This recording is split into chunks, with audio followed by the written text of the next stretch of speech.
Welcome. In this video, I'll show you how to use the API docs for Copper or for Copper CRM. Well, the Copper Web API allows you to access and build your own applications that interact with Copper in more complex ways than the integration that is provided out of the box, okay?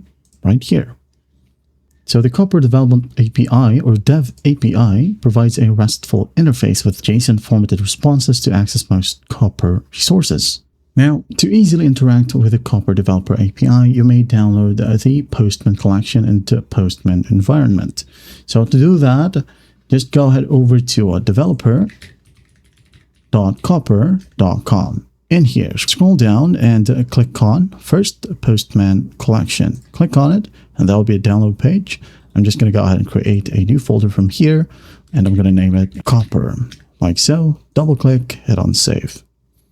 Wait for it, it's done. So I'm going to go ahead and download Postman environment as well. All right, I'm going to save it in the same folder right here, hit on save. Wait for it. Now let's go ahead and open up the folder. As you can see, we now have two.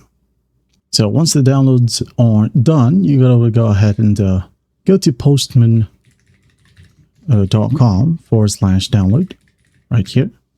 Hit on enter, wait for it to load, and just click on this download button. And then once done, install it. It's pretty easy to install. Just launch it, okay? I'm just going to go ahead and open it up right here. Now, if it's your first time, just make sure to create your account. It's totally free. Once you're in here, go ahead over to environments.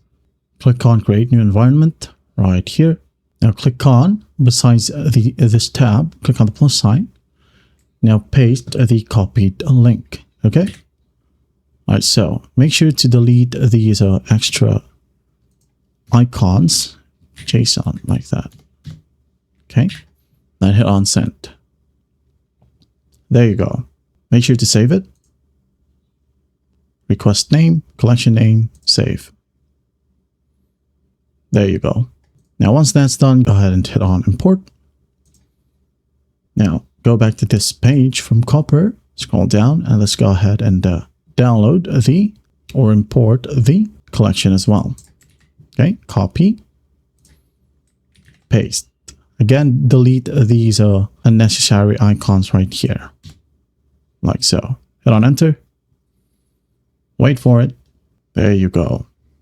Now, after importing the environment right here, as you can see, you're going to go ahead and set this one as your active environment. And the top right, click on this drop down and just select your new environment.